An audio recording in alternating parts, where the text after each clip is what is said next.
Good evening, all. I'm Avasaheb Kale, RIT Mechanical 1996 batch. I welcome all of you on behalf of RIT Alumni Advisory Hub, Raah. First of all, I wish you very happy Independence Day. Today, we have a special agenda for this particular meeting, and we have invited Sri Sharad Marathe for this particular very innovative talk, and we have also already circulated information on this particular subject. Before we start, I'll just like to give you some of the specific instructions. Please do not mute yourself during the presentation.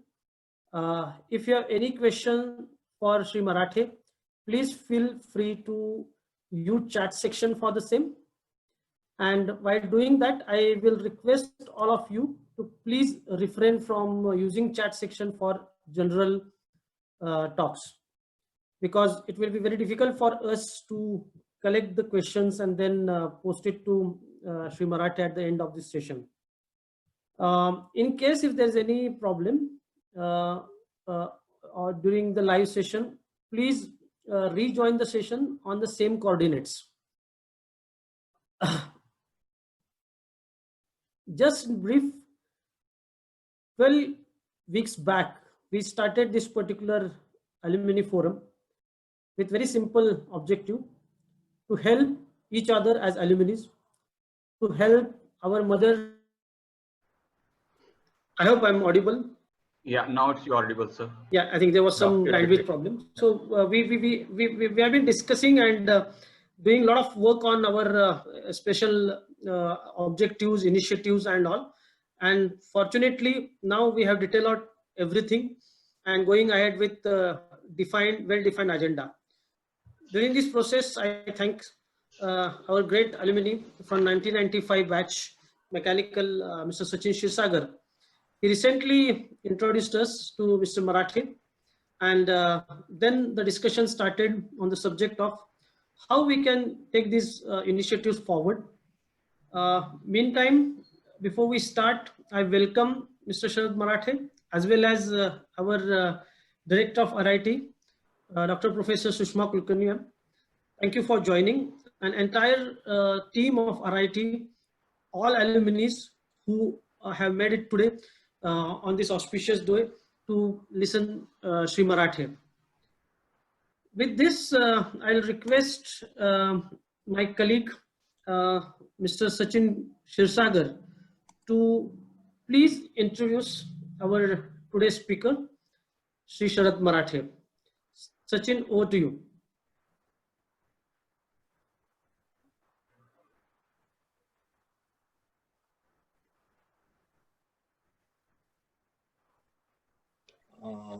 Sachin, please go ahead. Yeah, can you hear me? Yes. Yeah, good evening and welcome everybody and happy Independence Day. Here we have the great evening today as Mr. Sharad Marathe is accompanied with us to guide us to this forum. And just I would like to brief about Mr. Sharad Marathe.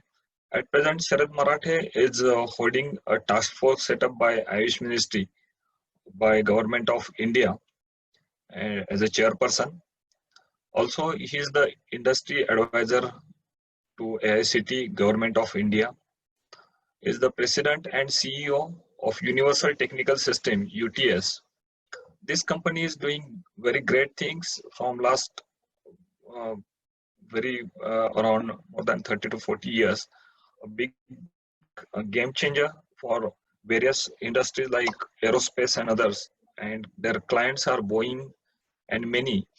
And whatever the softwares or the spreadsheets they are using, these are so suites that it can be used by any industry. And Boeing is one of them who are utilize their spreadsheet to configure their auto takeoff and landing software.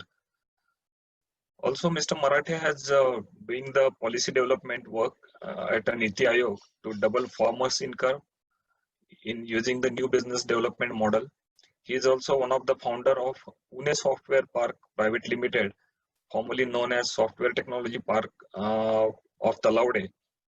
And this was the breakthrough when there was no any network system in India, and that time he hired the satellite services from ISRO and started exporting the software to USA.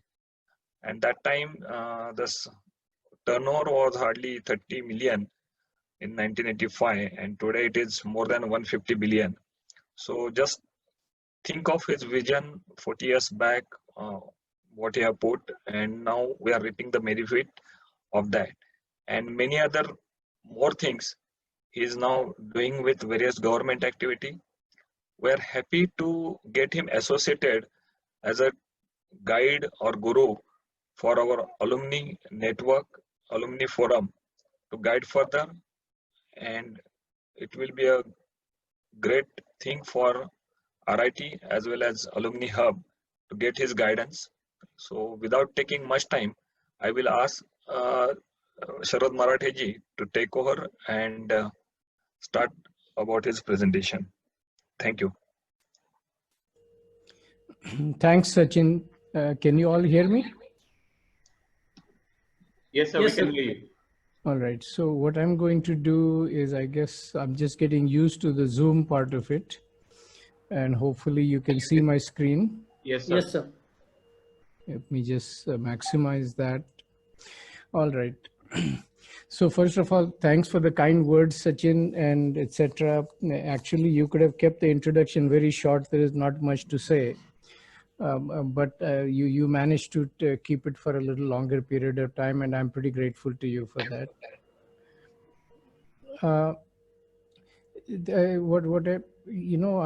I noticed that I have trouble spelling. I meant to say aspiration, but left out the N. The college, as I understand it, has an aspiration to achieve competence in academics, research, and entrepreneurship. And this is a part of a 5-year plan that they have developed, from what I gather in a brief discussion we had with the director earlier today. And also to make the organization and the people coming out of it globally competitive, competent in terms of human capital development. And to be able to have confidence in problem solving capability and applied knowledge and hands-on engineering skills is the sort of a overall aspiration that I see for the institution, and where the alumni can help in that process is the way, if I was asked, would be my thinking. This is who I am. You probably see me on the video. A little bit about my background in terms of what Sachin covered. Excuse me. I have been based in the United States since 1966. I also have a base in India. I have homes in both US and India. Last 10 years, I'm spending more time in India. Previously, I used to live there and visit India. Now I have reversed it, and that was a conscious plan. In another little over a week, I will turn 76. So, but one thing, as I said earlier to the director and the others that I was speaking to, I've been somewhat fortunate in all these years that I don't recall a single day when I felt bored in doing what I was doing. And therefore, I don't understand what a concept of retirement means, because to me, doing what you do and what you enjoy doing is what life is all about. So whether I spend time in running my software company or helping in the society in some way or the other, I thoroughly enjoy that, and I work just as hard doing that as I would anything else. My education is master's degrees in engineering and MBA, both from US. And as Sachin said, that I've been involved in some level or the other, fairly consistently working with India for the last 40 years. Have invested a lot of time and money in doing this of my own, not because somebody asked me, but because I felt that there was an opportunity, and because I felt that I could do something. And as Sachin said, back when I started developing the concept, I wrote a paper in 1982 on what it is that India should do. And the focus was to basically build knowledge-based businesses, things such as software, engineering services, pharmaceutical services, legals, it doesn't matter. Brain-based labor is where I felt that our country should do well. And it was, I wrote it for an ethnic newspaper in America in 1982. And I have basically used that as a blueprint for whatever it is that I have done. And I got the opportunity to work with Mrs. Indira Gandhi back in the early 80s. And she gave me a lot of support. And as Sachin said, in those days, there was not even an email in the country, no network, no nothing. But I felt that this is the kind of stuff that India needed to do. We got things like satellite communications approved in 1984 and got the whole scheme put together in 84 October. And I still remember that my papers were submitted day before Indira Gandhi was shot, because I had committed to her that I will not leave the country till I finish the job. I turned in the papers, I flew out that night. When I landed in London, I heard she was shot. I mean, I couldn't believe it. I remember that day like yesterday. But even then, the scheme cleared within 5 weeks without a single objection from any ministry, because they were all involved. I worked on getting their buy-in early on. And that is the key to do anything, anywhere, whether it is in a corporate sector in America or working in policy space in India. I've learned that you have to do your planning and work and sell the ideas ahead of time. Then you formally present it on a piece of paper. And the model that we developed back then has gone from 30 crore rupees to over $180 billion today of annual sales, and rising still at 30% per year. And that has helped India, what I call the urban India, develop. And India now gets recognized globally as a software player. And I feel, pretty good about that, at least having played some hand in making that happen. And the other part was that in the entire policy model we developed back then has held up to this date. And the thrust of it was that the government should not be involved in any of this activity, that their goal should be to sort of assist, facilitate, and guide, but not be a player. And 99% of the investment in the software sector has all come from industry. I'm firmly convinced that the same sort of thing can happen in so many other sectors today where India has still great potential. So, and those are the kinds of things I'm working on right now. As Sachin pointed out, I'm working on some other activities because I felt that what I did back 40 years ago has benefited urban India, but rural India, which is 2/3 of where our country is, still lags far behind. And so now I have put practically all of my extra attention into that sector on how to increase the farmers' income through market mechanisms to make it happen. In addition, I help All India Council of Technical Education in a lot of policy development and etc. I've got a very good relationship with the chairman, vice chairman, and all the senior team in there. And even the things like the rural area development work that we are doing, I would hope and think that pretty soon you will start seeing the results of that. And I'm totally confident that things like doubling a farmer's income is totally possible. Totally possible. And we can actually do it with the government spending half the money they spend now, maybe even less, and getting twice the result. A little bit about my company, Universal Technical Systems, which is based in the US, and we operate under the same name in India and in Europe.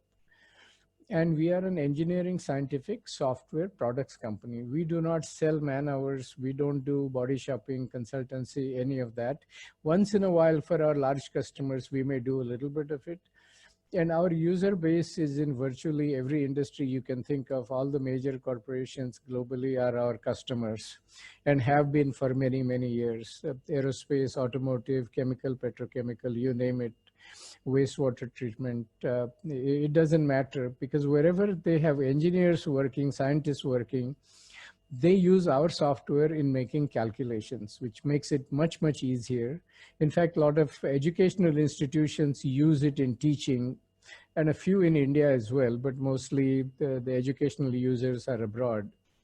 For those of you who may want to, I've shared my website as well. And incidentally, after I make a couple of corrections in my slides, afterwards, if any of you want to get access to the PowerPoint deck that I have, I would be very happy, Abasab, for you or Sachin to share it with your colleagues. If they can benefit from it, that's fine. Like I said, we've been based in US as a company since 1984. Before that, I worked for 14 years in a large multinational, got a tremendous opportunity to work as a research engineer as well as different levels of management. And I was pretty fortunate even before I was 40 to have a pretty senior executive level position in a company back then was about $500 million company. But I got a chance to learn a lot. And to this date, I'm very grateful to that company. Our software company also has 2 offices in India besides the one in US. The Indian offices are in Gurgaon and Pune. In Pune, we have shifted from the software park, which I had helped set up in Talwade, to we are now in Hinjewadi. And we also have one office in England. I'll just sort of share with you what I feel what is unique about us, because some of that may be of interest to you, because these are the values that we have worked on throughout. We build world-class products. We invest in R&D very heavily. These products are very well proven. I personally, I mean, we have thousands of customers, and I do not know of a single unhappy customer, because I make it my personal business to know if there is any problem with customers. Everything else I'm very happy to delegate to my team, and I do delegate. But customer care is something I feel pretty passionate about. Besides the US, we have 2 development centers in India. And our products, one of their core competencies is they have a very high productivity for our customers. If you are setting up engineering calculations using one of our products called TK Solver, you will do it in anywhere in 1% of the time to 10% of the time it takes doing it any other way. It's far superior to the likes of Excel, MATLAB, and some of the other tools that are used in mathematical calculations. And I don't just make this as a sales pitch, but we've invested pretty heavily in doing that, literally millions of dollars. And we make sure that our products are kept current throughout. To this date, we have never lagged behind in terms of technology, because it takes a large investment to make that happen. And like I said earlier, we're very customer focused and market driven, because that's the only way you can survive in business.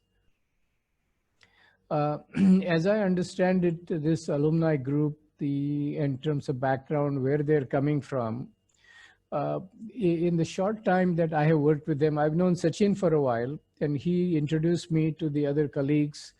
But I am pretty impressed with this group, the way they go about doing things, the being organized, they're polite, they're timely, and they do what they said they would do. And I think that is so important, is in every single aspect. If we commit to do something and if we do it, that's what earns us credibility and respect that of our other colleagues and whoever we work with. Yeah, the other thing is the college brings student resources, faculties, basic infrastructure, etc. that's available. I have seen the videotape of your institute. Looks very nice, very well done. A lot of investments I can see have gone into the infrastructure. And I'm convinced that your students are just as smart as any other students anywhere else. And if they are guided properly and if they're given the opportunities, there is absolutely no reason why they cannot be globally competitive and competent to do whatever task we ask them to do. But it is important that we add value to these people the right way.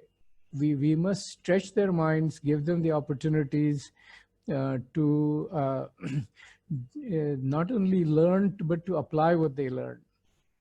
Now, on the other side, the employers are also looking for well-trained graduates. Traditionally in India, the placement record overall, if I see, about 1 million plus engineers that graduate every year, 70 to 80% are not getting jobs, or not getting jobs, the kind of jobs they should be getting. So they are getting underemployed or not getting employed at all. Dr. Kulkarni, she shared with me today the statistics, and your placement record seems to be very good, and you should all feel very proud about that. But even there, I think if we can improve on it, and if their employment offers are better, then more and more your quality of engineer students joining the institute will improve. And that should be the objective, that people should fight to get in. And then only you will build the brand that you need to build and stay on the top. What I do see, and the discussion with the director was pretty useful, is that the college administrators are receptive, they're forward thinking. The director shared with me some of the vision they have, or a 5-year strategic plan broken down into 5 goals, yearly goals. They measure it. So, you're going about it the right way. And I think that's important, because improvement is a continuous process. And if we stay with it, there is no reason we cannot achieve the objectives that we have in mind. And for this, not just the alumni group, but the college as a whole, one of the objectives I would like to suggest, and I know that in India that does not happen, is get the graduating engineers to be job ready on day one. Literally on day one, they should be able to start working as soon as they get the basic orientation from the HR department where they have just joined. That doesn't happen. People quite often require training of 6 months to 1 year. And that is a money lost by employers. And it's a loss to the society. Now, one of the other objectives that I see is for the alumni to build a strong network to help each other, to help the college, help the community, because I'm so happy that they're working on giving something back to the society and to the Mother Institute that gave them the education. Because the education is a passport that helps us travel through this life.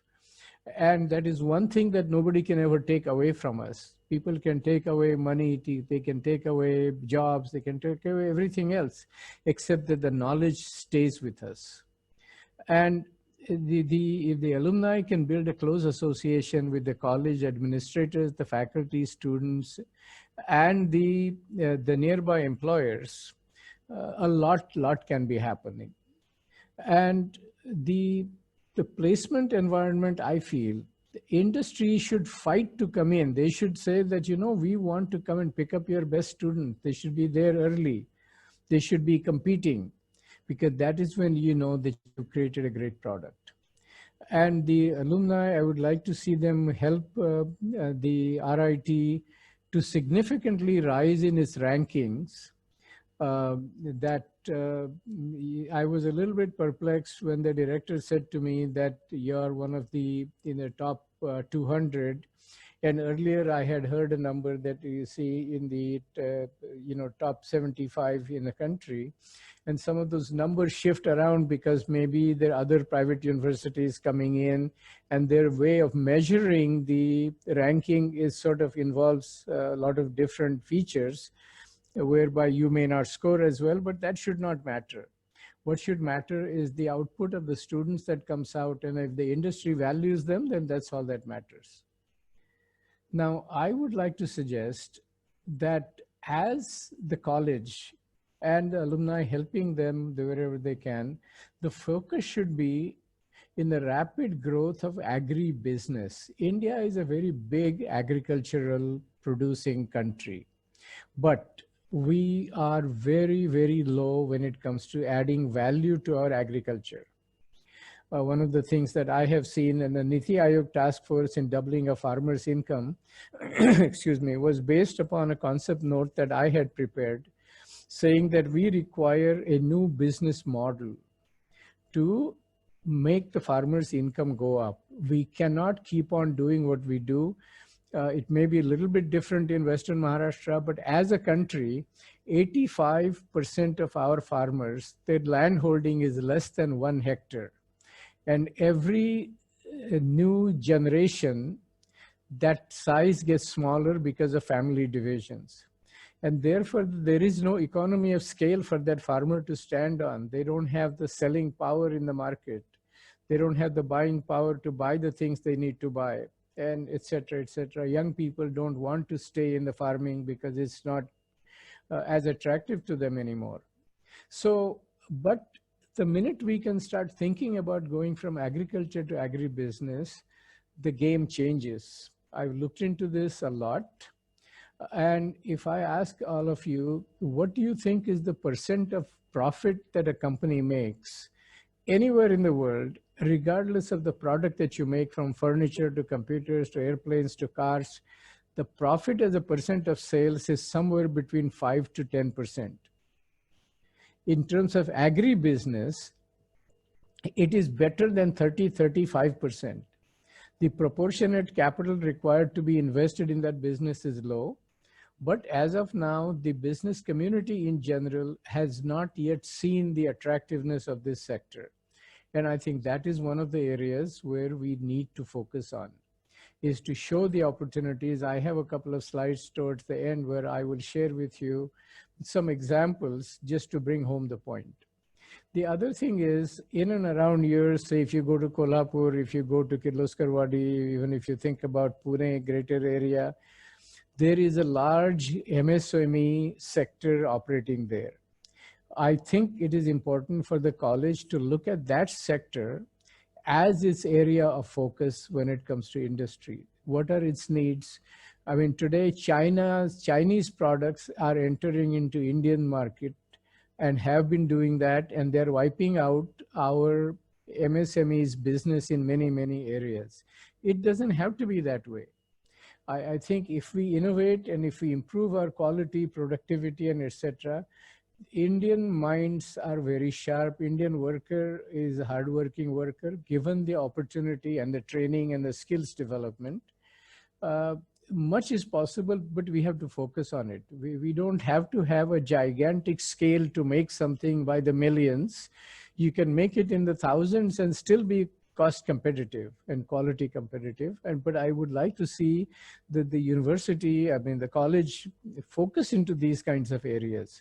There is no reason to do R&D in a glamorous way like an MIT might be doing, Stanford, or some of the IITs and Indian Institute of Science might be doing. You have to do what is relevant for your market segment. And if you excel in that, then that's all it takes. And in doing so, you can assist in significantly increasing the rural income.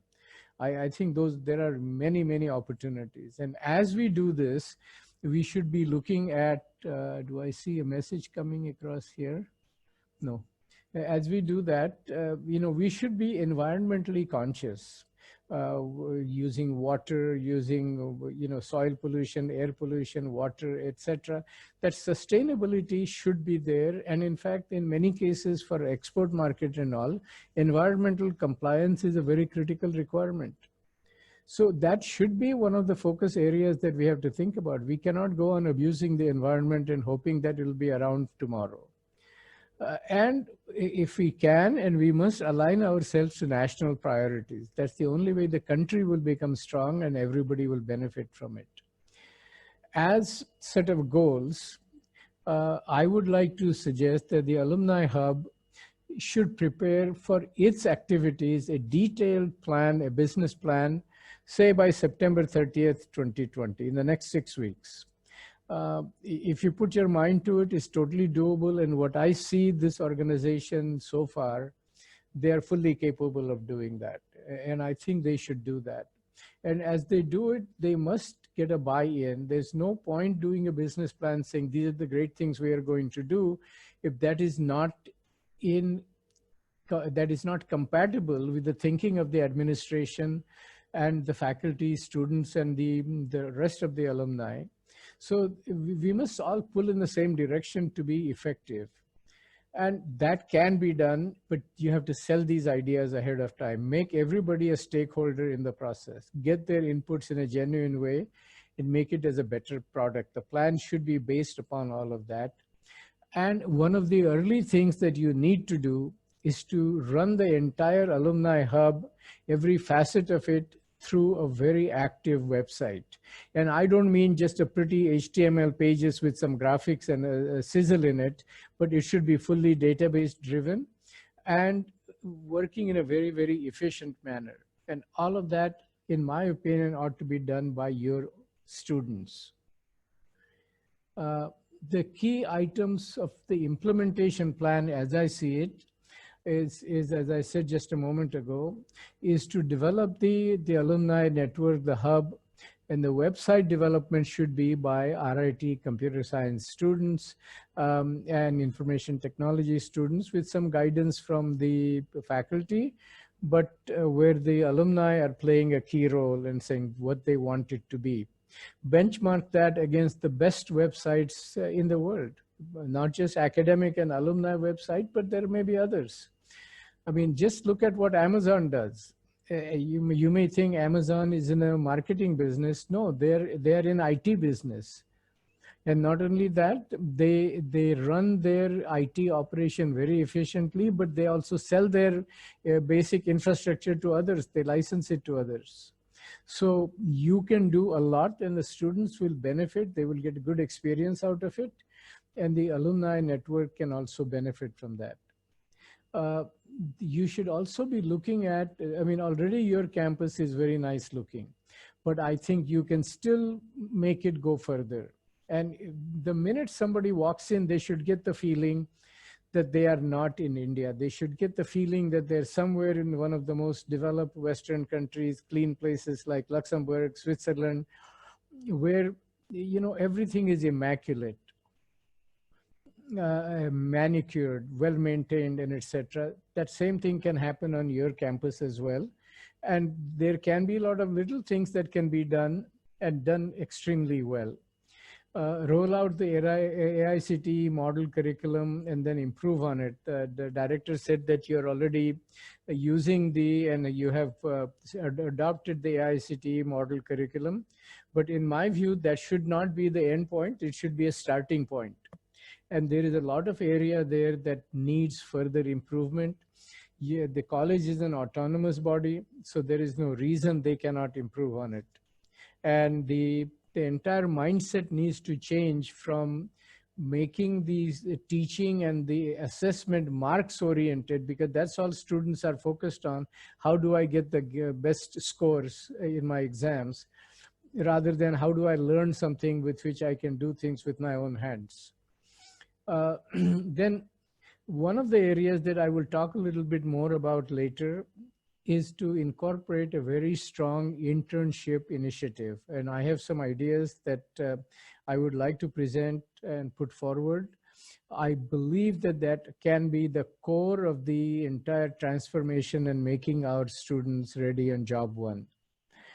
And in order to do that, we need to look at our teaching schedule in a little different way. And I am covering a little bit more of that detail later. You can also be using multimedia-based teaching and learning. A lot of this content is available. I have spoken to somebody that's a good friend of mine based out of Chennai, and I have got them to agree to offer their entire content for different courses. That is all multimedia-based video and all that available to you at a very, very low cost. And then the faculty doesn't have to spend their time covering just routine things that are in the textbook, or routine things that are now covered much nicer in this multimedia-based teaching process. So the faculty can spend more time in guiding the students, helping them think through on how to do problem solving. And I think that is what will help build the students into better engineers. I would also like to suggest the Alumni Hub set up a not-for-profit Section 8 company or a trust, whatever you want to call it, so that their entire activity should run through that. If you want, I can get a law firm I know in Mumbai very, very good people, and maybe I might be able to get them to do it for you for free. The website, as I said earlier, ought to be fully driven and developed by your students. And they must do deep thinking in doing that. They should design it on paper, lay it all out, get the approval before they start writing the code. There is a mindset of computer science people and others start getting on the keyboard and then they hack their way to something. That is not the way you write good code. You must design it well and then build the software to deliver the results out of that. That website should be fully database driven so that it can be used to extract a lot of useful information later on. And among the key activities that the website can cover and should cover is all the contact details of the profiles of the alumni, and that should be on a voluntary basis. The alumni, whatever information they want to put, and it's similarly about the administrators, the faculty, the students, that information should become an asset. And it should be used in the right way, keeping track of the privacy, but at the same time in a way that benefits the larger objectives. The financial contributions given by the alumni, that should all get processed at a very low cost through the website in an automated transaction. And it should be all in a very transparent mode. Among the other things that can be posted on that are the past and the current student and faculty projects, all the internship program details, etc., etc. The website should be the way to efficiently run the organization. Now I want to dwell a little bit on the internship initiative. And what I mean by that today the teaching schedule involves 6 days in a week, Monday through Saturday, I suppose.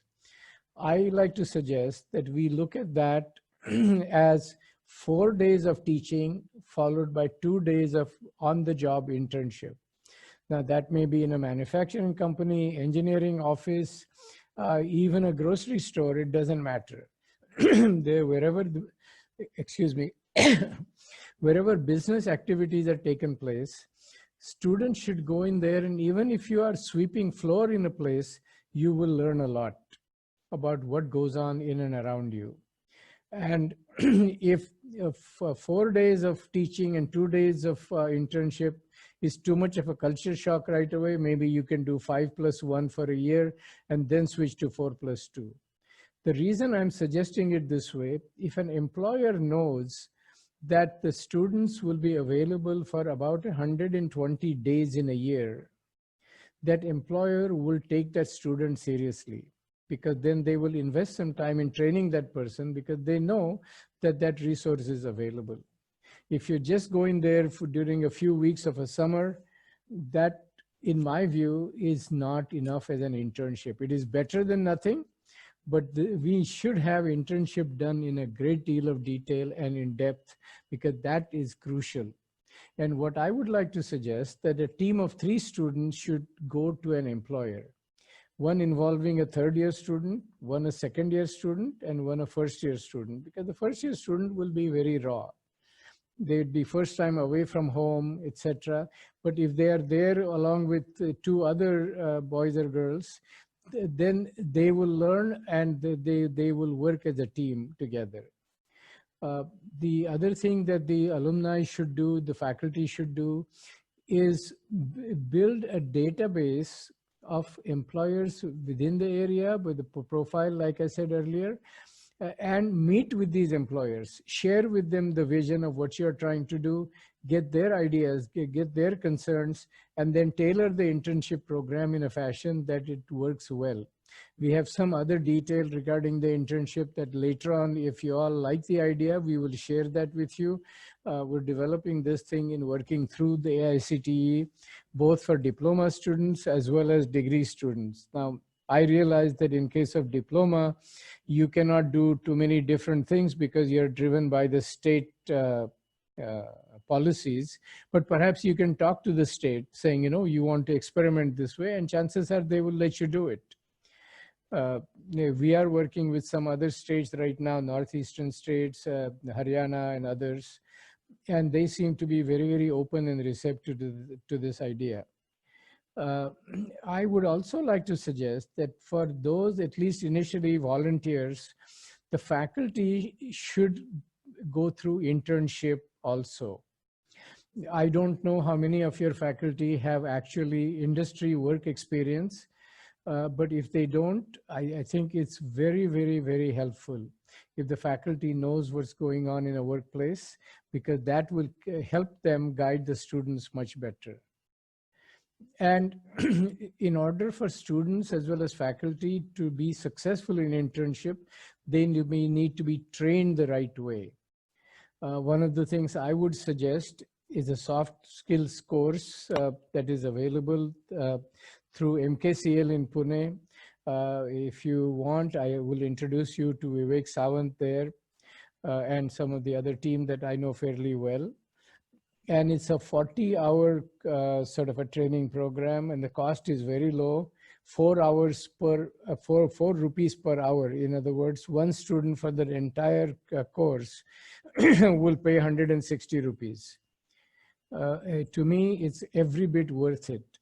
And this should be a part of that training that we put the students through, get them ready to internship. And all these activities should be monitored through the website, including, did the students show up at the internship site? Well, with today's mobile phones and the location identification and everything else that you get, all of that should be possible. And that should get developed through the website. The other thing that we need to do, and it seems like the college is doing a number of things, but I think there is always a room to do more, is to improve on the teaching methods as well as syllabus. Already you're doing some things such as tinkering lab and other things in small projects in teaching, but I believe that the project-oriented learning should be increased even more, greater depth, more projects. And this is where the multimedia-based training content that I talked about can be made available for the routine things, so that more time can be spent in project-based learning in the classroom and in the labs. And make the entire learning problem-solving and team-oriented. Every class should be divided in teams of, say, 3 to 5 students. They should be given a common assignment. They should discuss it, come back and present it in the class. And this way they will learn confidence, learn from each other, and the faculty should be mentoring and guiding in that process, which will also require retraining of the faculty, but I think that's the kind of stuff that needs to be done.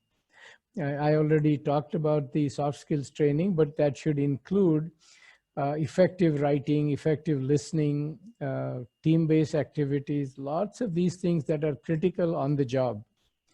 I find that many engineers, if you ask them to write a 1-page, 2-page, or a 10-page report, they choke on it. Their English is terrible, their formatting is terrible, and the business world cannot operate this way. Business world requires written communication, good capabilities, internal communication, as well as working with suppliers and customers. Such a core skill that is required, and it is not enough emphasized. I don't know how good the faculty is into doing that. If they're not, then the faculty should get trained. And the other part we need to look at is which are the courses where students don't do as well. I remember the time when I was studying, and I don't think it's any different now. Courses like engineering graphics, which comes in the first year, many students have difficulty to go from 2D views to visualizing an object as a 3D. Well, in today's world, why can we not use a completely different approach? I'm sure that the college has 3D solid modeling software available. Put the students, give them 2 hours worth of training on how to use that software, and tell them to start drawing some parts and see what they look like. And through that that software will tell you what a 2D view looks like, what a cross section looks like. And this is one of the ways where they won't get bored, they will learn, and their success rate will go up. We have seen very similar things in failures with numerical methods courses, whether they're taught in the second or third year, and people don't do well. And even if they pass with low marks. And that is not good enough. And there are a number of courses like that where students have difficulty. You should identify those and flag those as things to work on. So that our goal should be that out of every 100 students, the high percent, 80, 90, 95% should come out learning well. Some may learn it faster than others, but that's okay. They should all reach to the same, what I call competency by the time they're done with it. Because that is what the industry requires, is well-trained, competent people. Now, the other thing I would like to suggest in curriculum improvement is what I call multidisciplinary problem-solving course. And it should be in first semester, third semester, and fifth semester. The director talked about a problem-solving oriented course that is taught in the first year. I would like to see the multidisciplinary problem-solving that is common to all the sectors in the first year. You know, it should not be in a silo of mechanical, electrical, civil. It should be, you know, multiple skills are required in problem solving. So given a word description of a problem, a person should be able to translate that into the language of physics and mathematics. And there may have to be other areas such as chemistry, even biology and all, psychology, that will get involved in that problem solving. And we should be teaching people better in terms of application of statistics, because it is so critical today in the job world. To improve quality, they should know how statistics work, not as a theory where students get bored to death, but they should learn how to apply statistics in problem solving. And multimedia and mathematical based teaching and learning are very critical for students to explore a problem. Let's see here. Why does this? Yeah. One of the things I would like to suggest that you look at a clean campus initiative. And I don't know how, say, for example, I hate to use these topics, but they are important. You know, how good are the toilets in the, for the gents and the ladies in the campus and the hostels? And they should be spotless, they should be clean, and they should be hygienic and kept throughout like that. I've shared with you a link for the Sulabh International, and they built a number of these kinds of facilities. I know in Delhi, and I imagine a lot of other cities as well.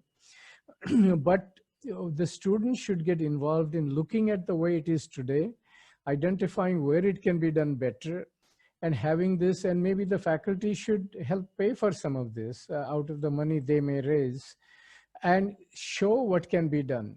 You know, a lot of small things, if you make that as a success and show to people that things are different, it starts establishing the faith in people's mind. Another thing is things like the water use. We should assess how we are using the water today.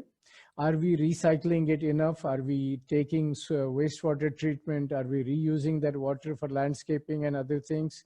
Or even before you use landscaping, you should be using the treated wastewater in the flushing of toilets. And all of these things are today known, they are available. Water as a resource, only countries like Israel use it in a very wise way.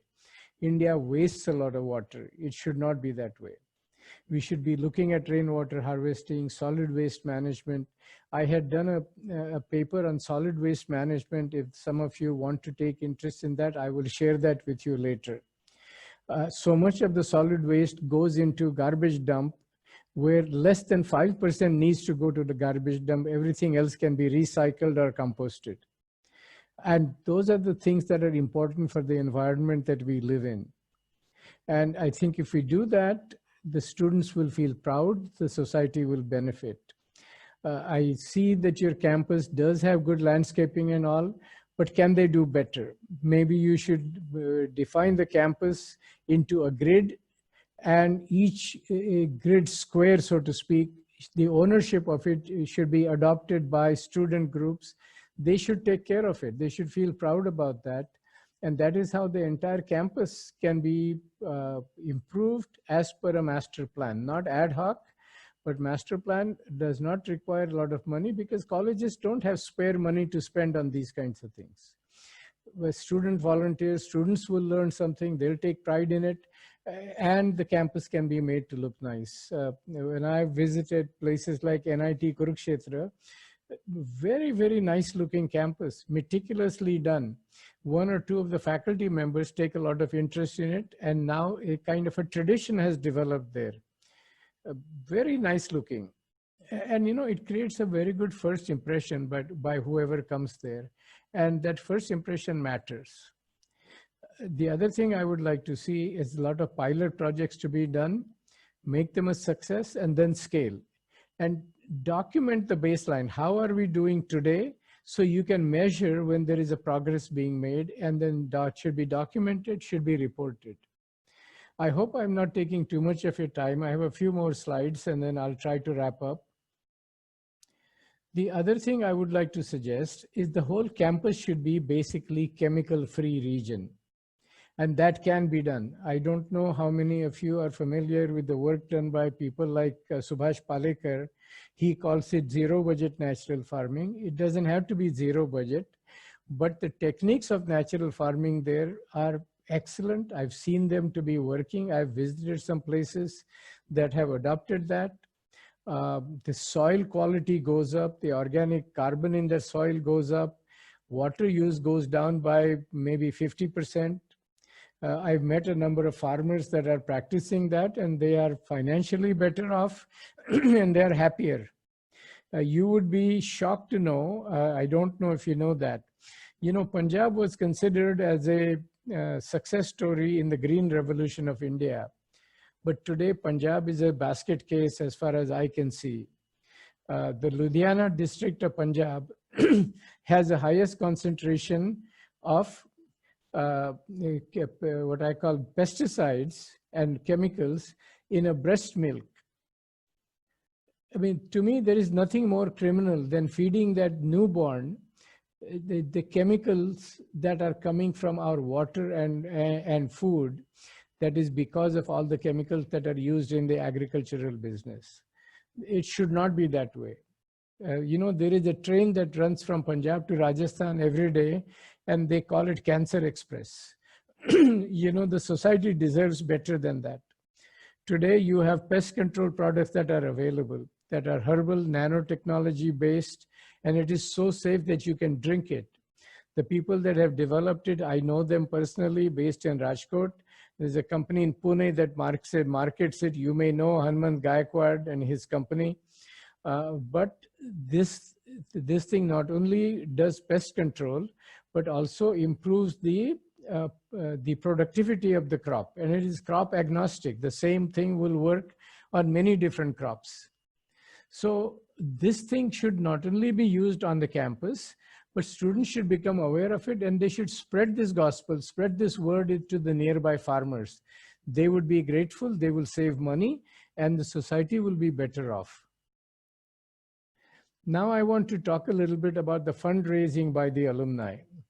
I am going to take the liberty of making a suggestion that those alumni that are based in India and want to be a part of this hub should maybe take a commitment to donate 250 to 300 rupees a month. If somebody wants to give more, that is great.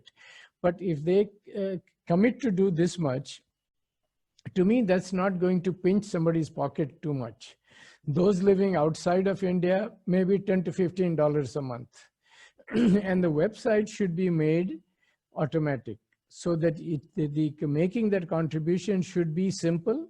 The money should get totaled up automatically in the bank account, and there should be a responding email going back to the donor saying your money was received, thank you so much, etc. They know that way that the money has not disappeared somewhere.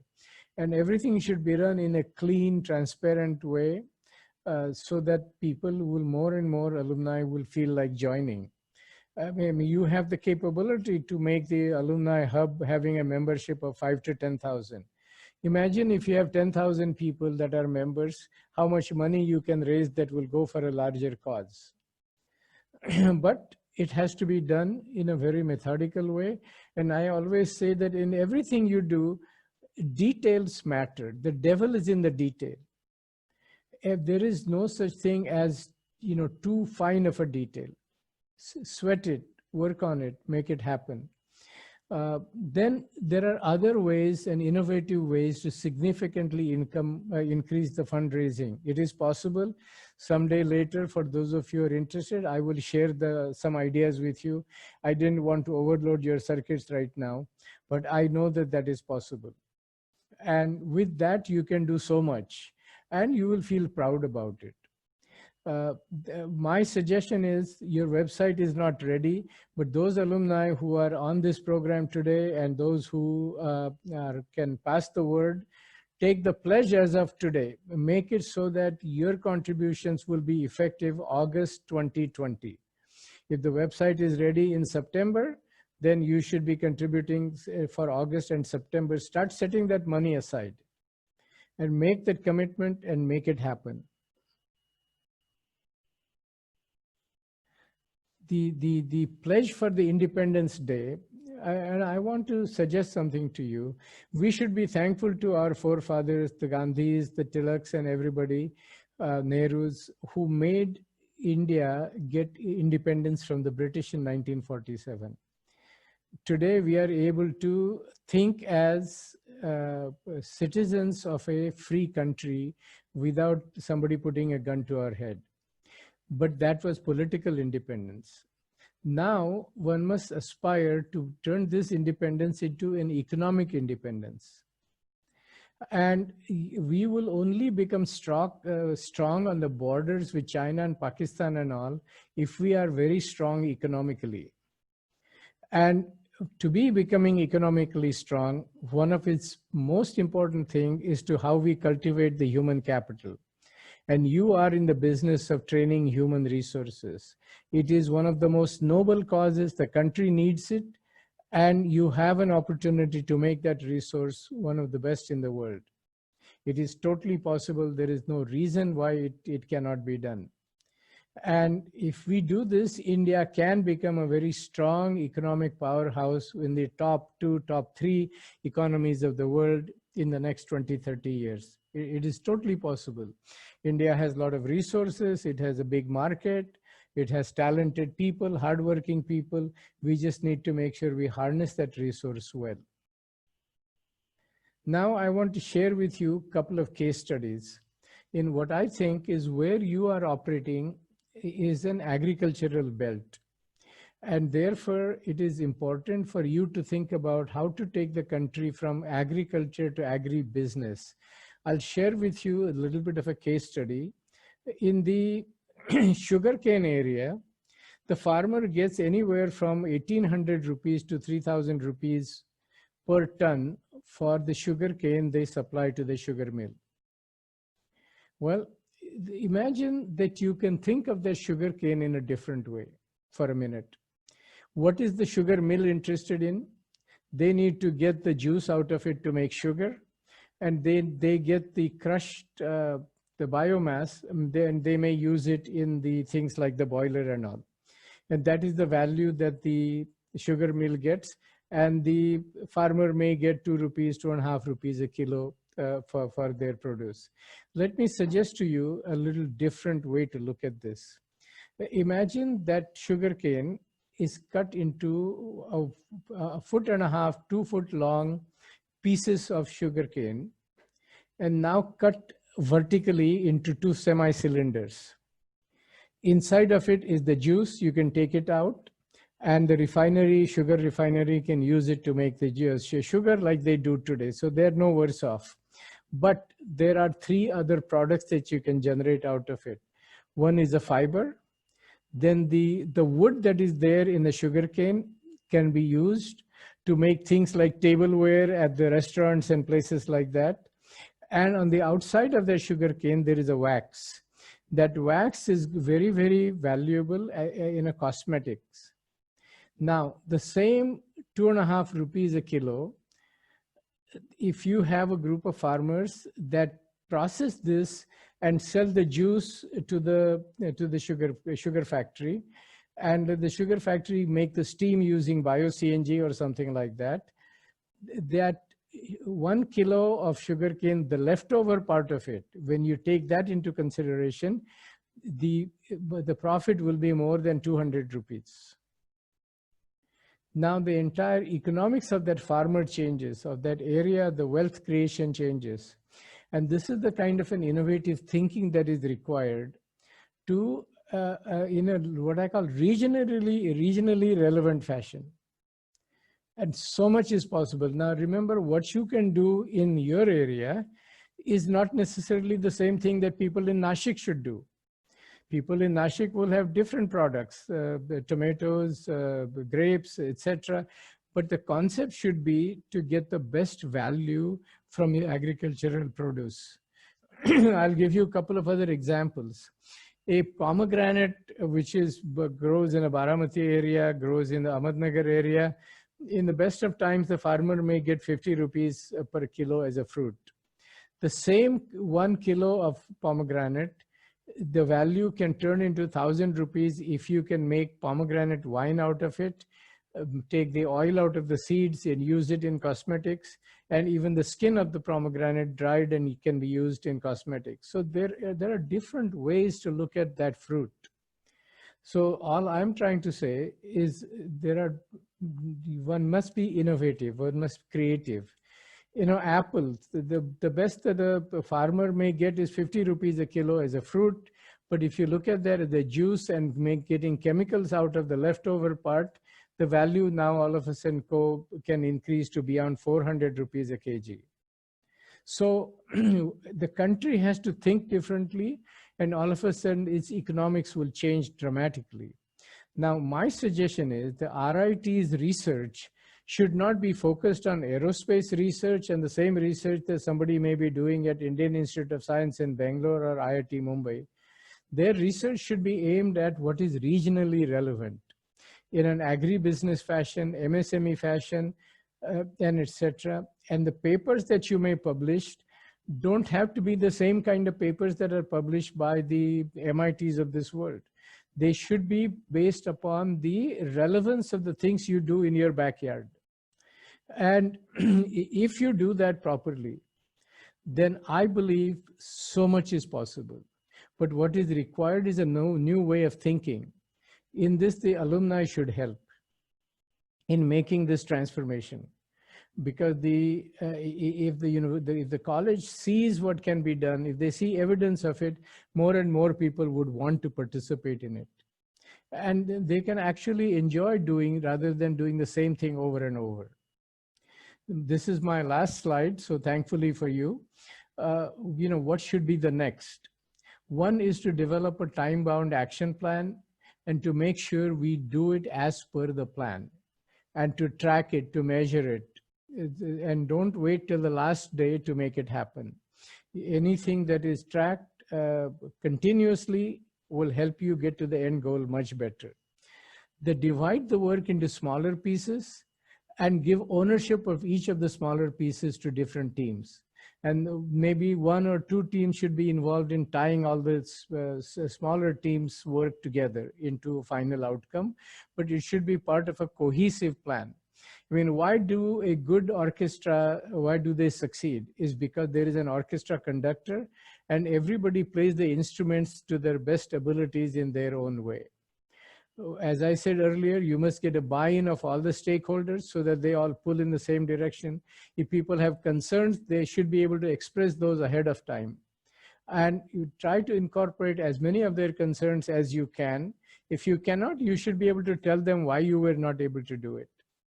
You should be able to continuously innovate and be creative in doing what you're doing. And we should be aspiring to make India a better place. I always feel in whatever I do that the goal should be, and I try to live by that, is to leave this place better than I found it. And if you can do that, there is an inner satisfaction that you will get. I know that this alumni hub and this group, they've already begun. Now they need to organize further, to scale and to accelerate. And my congratulations to all of you and to the administrators, to Dr. Sushma Kulkarni for the support she's giving and leading the college. I was so impressed with her resume that, you know, she's there right after finishing her education in Kolhapur. She joined your college and she has risen through the ranks. And she knows, therefore, every single facet of this college. And my appreciation and congratulations to her as well. I thank you for putting up with me, and I will stop. And I guess the rest is all in your hands now.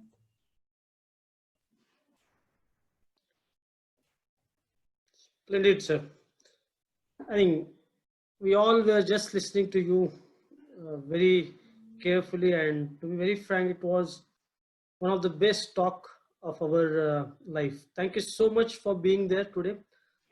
I did realize that I went 6 minutes over. I know, but I couldn't stop you. I think we all will bear for that. We have very important session after this, and like you rightly pointed out, sir, can you please stop the screen, stop the sharing? Stop sharing it. Okay. Just yes. A second. Yeah. Yeah. So we have Sushma Madam with us today, and I take this opportunity to invite her to take control of this particular forum now. I can just assure you, sir, whatever we are doing till now, she's been always standing with us, observing our journey, giving necessary suggestions and guidance. An entire RIT staff, professors, and everybody, they love the entire institute and they love alumni. And that's where we could come to the 12th meeting.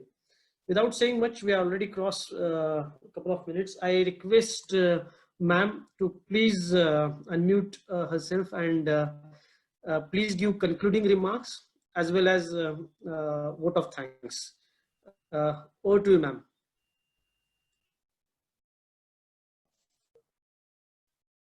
Yes, ma'am. Yeah. Thank you, Basir.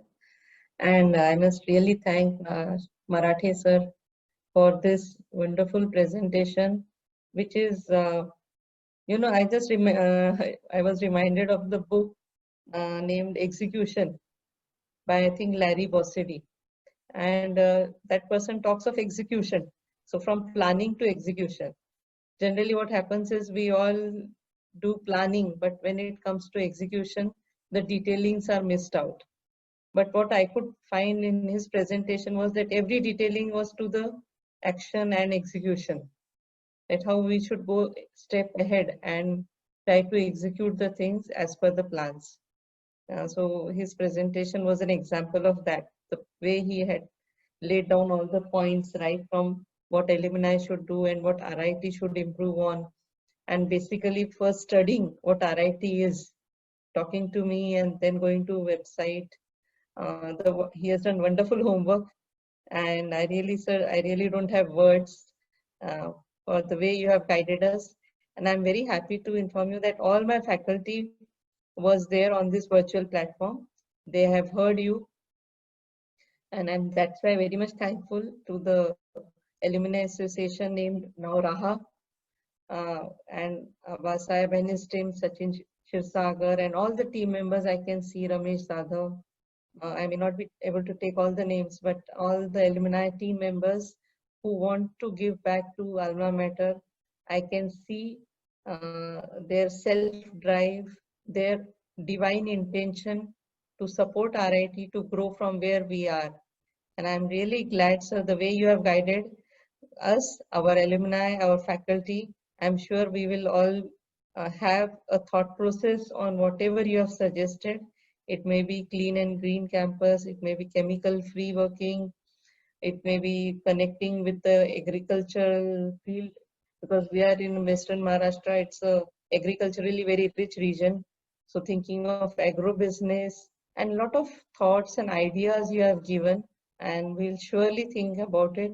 Once again, sir, thank you very much for this wonderful guidance. And I must thank Abba Sahib and his team of Raah for arranging this lecture for us. And I'm very sure that it is going to help all of us. Thank you. Over to you, Abba Sahib. Thank you, ma'am. Thank you very much for being there. I know there are certain domestic responsibility of yours. Still, you could spare entire hour with us, and it's really encouraging for all of us. Just to assure Marathe sir, we have taken note of each and every point which you had discussed in last couple of days with us. We had more than 4 meetings. I would love to tell all people here that to prepare for 1 hour of this particular talk, he spoke to entire task force of Raah for more than 2 times, then individually with me, Sachin and ma'am, a number of times, and then came again with his comments and suggestions. We will bother you, sir, again and again for helping us and guiding us in near future. And we are now really motivated that we are walking on a very predefined and correct path, most important. Thank you so much for blessing us with your presence. I thank you, Professor Sachin Patil and entire team for being here and supporting this initiative. With this, I think we're really sorry for overshooting the time by 11 minutes, but it was definitely worth. Thank you so much. Please take care and good night. Signing off from Raah, from entire team, and I must congratulate entire Raah team, especially all the 17 members of task force for putting up their best efforts and making this entire webinar a success. We saw a maximum number of 220 attendees today. Thank you so much, and please take care. Thank you. Yeah, Abba, thank you so much for the opportunity. I enjoyed it, and I am so sorry we ran a little over, but I enjoyed it, and I wish you all the success. And Jai Hind and happy Independence Day again. Jai Hind, sir. Jai Hind. Thank you so much. Good night.